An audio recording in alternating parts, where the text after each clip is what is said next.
welcome back to Reddit Aliens. I'm John, and as always, thank you so much for being here. A topic I love. Let's do it. What topic has brought you down the deepest rabbit hole? Please remember to like, share, and subscribe. Missing persons. People have no idea how hard it is to find someone in the wilderness, especially if they aren't trying to be found. The bodies are there, just never found. Sometimes people stumble upon remains, but it's usually coincidence.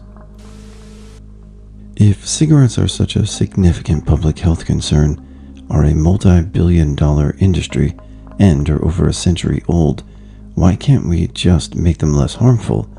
Went deep into the research. The answer was surprising. We can.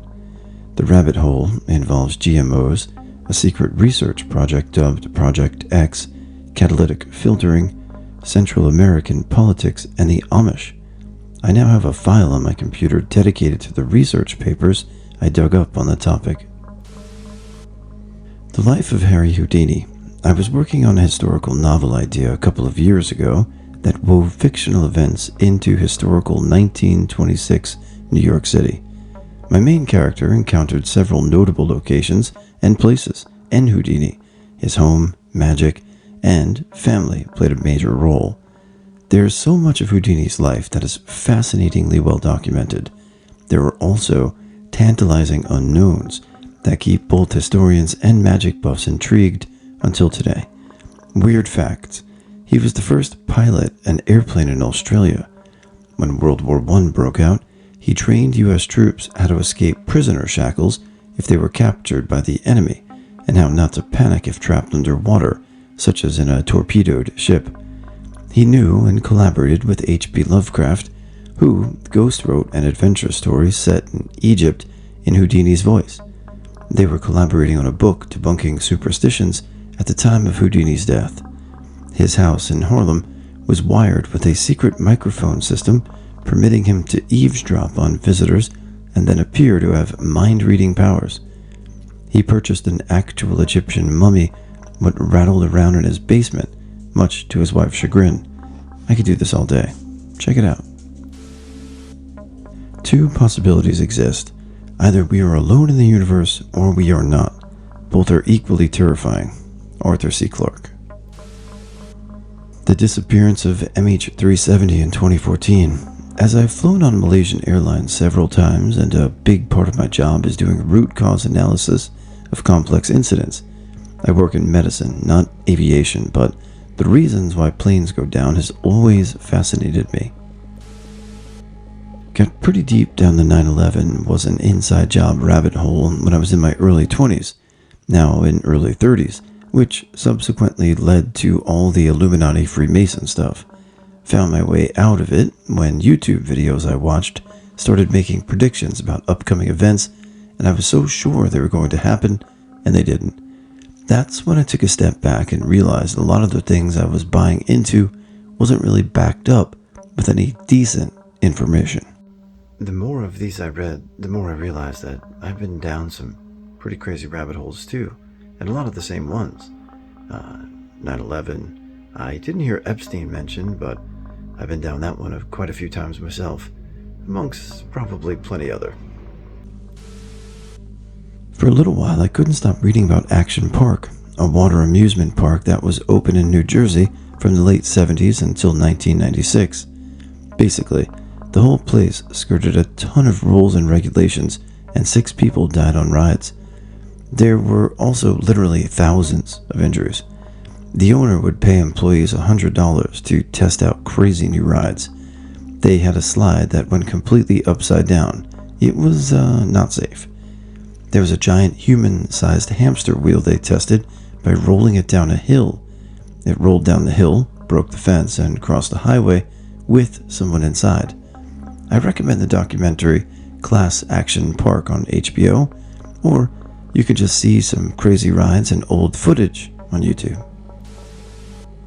Random people from 100 years ago who piqued my interest, and then I'm on Ancestry for the next little while, trying to piece together their life stories. Narcissistic personality disorder and borderline personality disorder. Mental health fascinates me because it provides answers to the abuse I experienced as a child and in relationships as an adult. Michael Jackson and whatever he did or didn't do. Extremely interesting topic due to the unprecedented amount of smoke and mirrors surrounding a celeb, and probably impossible to determine one way or another. Was never a big fan, but went down the rabbit hole one time because of some random Reddit comments, and it turned into a guilty pleasure hobby for a solid year. I probably could get a PhD in Michael Jackson lore now. Getting PSSD, post-SSRI sexual dysfunction. It's a deep rabbit hole, and once you're in, there's no turning back. Even if you will get better, you'll never forget what it taught you. Some of the things it taught me: that you cannot trust doctors. Always make your own research before taking anything. Pharma companies are really evil and just behind the money. They know so many horrifying things about their drugs, fake the studies, and bribe many big people involved. Everything is just a chemical reaction. Emotions are just a chemical reaction, and if this system in your body gets destroyed, it is possible to literally not feel emotions anymore. Absolute emptiness. Modern medicine is not so modern as we believe it to be. We still don't know so many things about the brain and how it works. It's still mostly a mystery, even to the best scientists and doctors out there. Please don't downvote me. There are things in this world that may seem impossible, but still they can happen to some people. Christian fundamentalists in the US randomly stumbled across the Duggars when I was a teenager, which set off an entire chain reaction that culminated in dozens of hours of watched LDS documentaries, YouTube essays, Reddit deep dives. There is so much mess in those communities. My cousin was murdered in Maplewood, New Jersey in 1966 or 67. My family kept this a secret until many of the older relatives were dead because her murder involved an SA. Old school Italian family business. We were told to never mention her name in front of aunt and uncle. The younger generation, of which she would have been the oldest, only found out that the mysterious cousin who died, and no one ever talked about, was murdered. My father, who's the youngest of many brothers, is the only one left alive, and his memory is somewhat spotty. No one was ever arrested. At that time, Maplewood police were hicks, who had no idea how to investigate a whodunit murder. Since then, all police records have mysteriously been lost in a flood in the basement, so no new information is available. There were at least 2 serial artists murderers operating in northern New Jersey at that time. One was eventually caught, Richard Cottingham, but his pattern was not an exact match to my cousin's murder. He alleged that he killed many more women, but only was tried for a few of the murders. I found some classmates of my cousin's on Facebook who would have graduated in 1967 from Maplewood High School. Just some rumors, but no real evidence. So I spent a lot of time Googling and reading articles, but learned nothing new. I saw something about governments that weren't recognized by the US, which led me to looking up failed states, which led me to 90s Somalia, which led to the situation in Mogadishu that the US got involved in, which led to the Black Hawk Down incident, which led to recounts from people that were there and survived, which led to stories from military people about other events, like the capture of Saddam Hussein. Eventually, it led me to finding a story of a guy that lost his leg from an RPG and went on to start a distillery, which led to me to look to see what a trip to North Carolina would cost to check out the distillery and what else I could do while there. Then I started wondering what I would say to the owner if I had a chance to meet him, because of how damn inspiring I found his story, which led me to think, what the hell am I doing with my life to be awesome, which led me to ordering Taco Bell. I'm watching a live stream. Age 12 or so, in a small Arizona town, I went down the rabbit hole of the Holocaust. I just could not effing fathom how this occurred.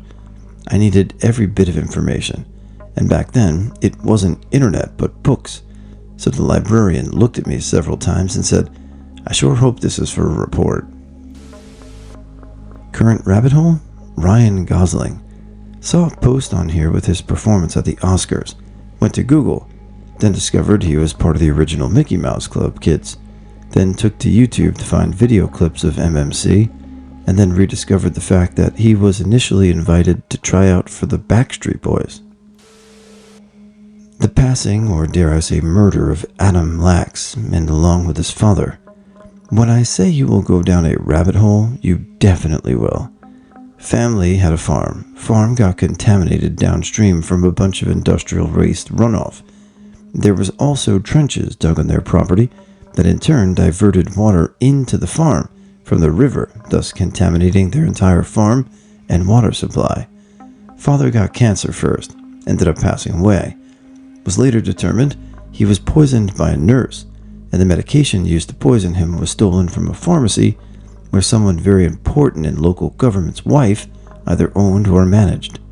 The nurse later admitted to poisoning, but did not give any other information or how she obtained the medication.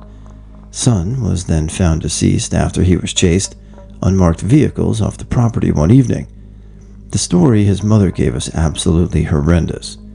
There's so much more than what I've said. Hours and hours of shit you can look through. It's the only story I ever told where I started to get death threats to take it down from throwaway accounts across various forms of social media including Facebook, TikTok, and YouTube. Started around 18 when I first watched JFK and is an ongoing rabbit hole of mine for over 2 decades now. Seen the public perception of it shift from in favor of a conspiracy to acting like it's a bizarre idea, thanks QAnon. I still remained firmly in the camp that there was a conspiracy. You really have to turn on some blinders to not see that there was one. In 1959, a U.S. Marine left the Corps and defected to the Soviet Union at the height of the Cold War. How many U.S. citizens do you think were able to do that during that era? 4 in the 1950s, including Oswald. All except 1 were involved with the U.S. military. Then the next year, 1960, 5 more defections to the Soviet Union, including 2 people from the NSA and 3 U.S. Army personnel, including a man who worked directly with military intelligence. Oswald came back to the U.S. in 1962. No problem. Nothing strange about that at all. Then a little over a year later, he successfully assassinated the president, and then 2 days later is murdered by a club owner with mob ties while being escorted to the county jail, thereby avoiding a trial? Because the club owner just felt bad for Jackie? All of this happening while doctors in Dallas are botching what could possibly be the most important autopsy in American history. Craziest set of coincidences of all time if none of this was tied to a conspiracy. Paranormal. So many people experience it, and every concept or folklore has some connection or link to stories or events that took place. Almost all the horror movies lend some concept, story, or origin already existing in cultures. It's easy to understand that most people don't believe in it, but what about the people who actually experienced it? Did they all imagine it or have some mental health issues? Some of us know people in real life who experienced some paranormal encounter or a famous place that is supposed to be haunted. Why is there not proper research to either debunk or have proper proof?